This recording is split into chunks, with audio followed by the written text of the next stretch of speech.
Have you ever heard that something called the ozone layer is thinning? Or that your aerosol hairspray is what's causing it? Or that it leads to more severe sunburns and UV rays? This is referring to the ozone hole. But what exactly does it all mean? Welcome to Ozone 101. The ozone hole's proper name is actually the Antarctic ozone hole because when it forms over Antarctica.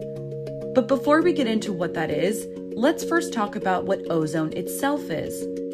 Ozone is a gas comprised of 3 oxygen atoms. About 90% of the Earth's ozone exists in the stratosphere, the layer of the atmosphere that extends from 8 to about 30 miles above the Earth's surface. In fact, the stratosphere is often referred to as the ozone layer. Ozone acts as a sunscreen around the Earth, filtering out harmful ultraviolet radiation, or UV rays, which are mainly absorbed in the stratosphere. Without an ozone layer, UV radiation would sterilize the Earth. With a damaged but still present ozone layer, there would be more sunburns, more skin cancer cases, increased cases of eye damage, the wilting and loss of trees and plants, and significantly lessened crop yields. Suffice it to say, ozone is pretty important for the planet. So, what causes the ozone hole?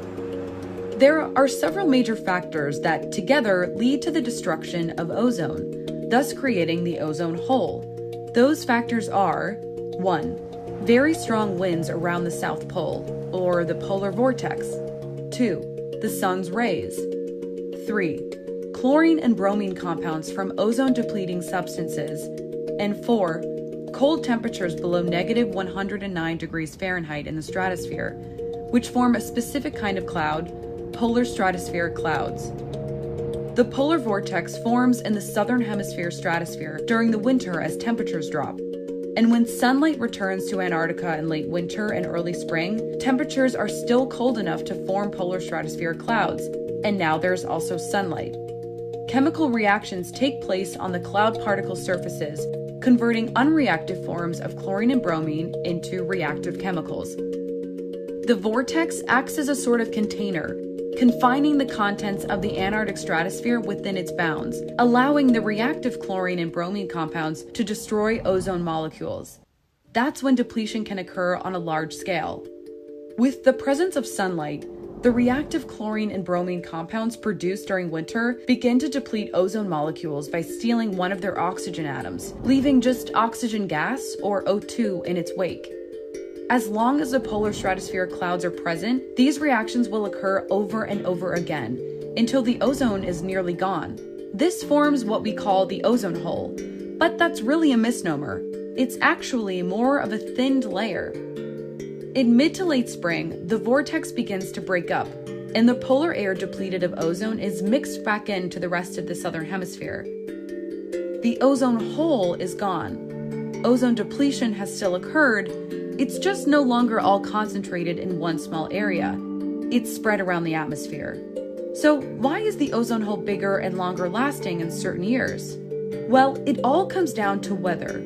Just like some winters are colder and longer than others on the Earth's surface, the same goes for weather in the stratosphere. If the Antarctic stratosphere stays cold, the polar vortex and the ozone hole within it will persist. And in years with cold springtime temperatures, the polar vortex and the ozone hole are large. Make no mistake, ozone depletion is not a natural thing. It stems from human emissions of chemicals called chlorofluorocarbons, or CFCs. In the early 1900s, refrigerators used toxic gases like ammonia and methyl chloride as refrigerants. Unfortunately, this led to fatalities as the toxic gases leaked out of the appliances. So the search began for a non-toxic and non-flammable chemical that could be used as a refrigerant. Thus, the CFC was born. There are many types of CFCs, but the 2 most common are CFC-11 and CFC-12. In the 1930s, the production and consumption of CFCs began to skyrocket. By the early 1980s, over 300 million pounds of CFC-11 alone were being released into the atmosphere each year. Then, in 1985, British researcher Joe Farman and his colleagues published their research on large seasonal ozone losses over Antarctica. Thanks to the combined efforts of the quick-acting science community, industry, and policymakers, the Montreal Protocol was signed in 1987, restricting the production and consumption of CFCs. Every nation on Earth has now signed the Montreal Protocol. So, for the record, your hairspray and aerosol deodorant hasn't been harming ozone since these laws went into effect in the 80s. But why do we still see an ozone hole today? First, CFCs have lifetimes of 50 to 100 plus years, and it will take some time for the concentration of CFCs in the atmosphere to drastically decline. Second, there are still CFCs being released into the atmosphere today.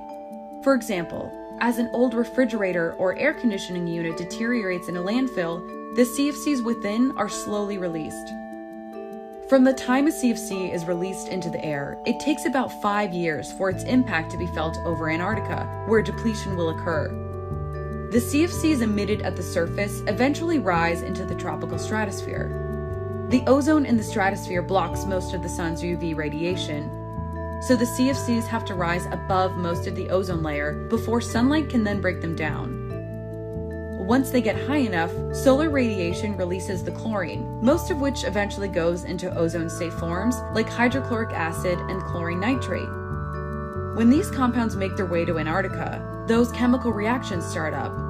And if you're wondering why Antarctica, these reactions are unique to the polar regions because of their extreme low temperatures and presence of polar stratospheric clouds. One chlorine atom can destroy thousands of ozone molecules, and millions of tons of CFCs were pumped into the atmosphere from the 1920s through the early 1990s. As CFC concentrations in the atmosphere continue to decline, the ozone hole is expected to gradually become less severe, and scientists expect the Antarctic ozone to recover back to healthy levels around the year 2070.